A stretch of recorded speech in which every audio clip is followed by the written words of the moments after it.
I think this is really an awesome topic when we are talking about university. And before just getting into SOP, with your permission, I'll just take a step back because our topic was culture as well, culture and standardization.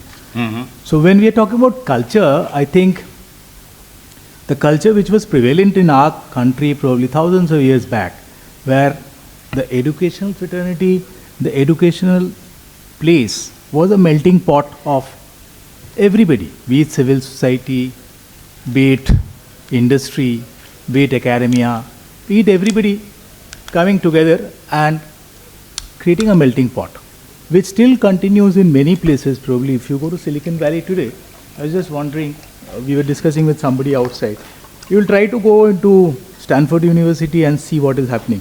But is that culture still prevalent in India? Where we welcome people from outside to come to the campuses. That was something which was a conversation going on. And I've been a part of Shantiniketan and Vishwabharati University. So Tagore always talked about that. That's why the Japanese, the Chinese, all of them, right from Megasthenes to Hyun-sung, came to India. So just a point to ponder since we are discussing culture.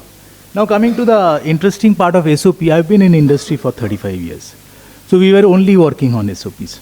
And we were working on SOPs which were extremely well connected with the KRA KPIs of every individual and every department and every function. Is that the case today in the higher education fraternity today?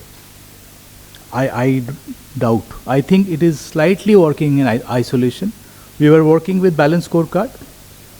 We all knew that the final goal of the institution or the industry is this, and we all sum up in our points through the SOPs to reach over there. Probably that connect with the overall strategy to this execution step is not connected. That's why SOPs are dumped. That's from my side. Thank you.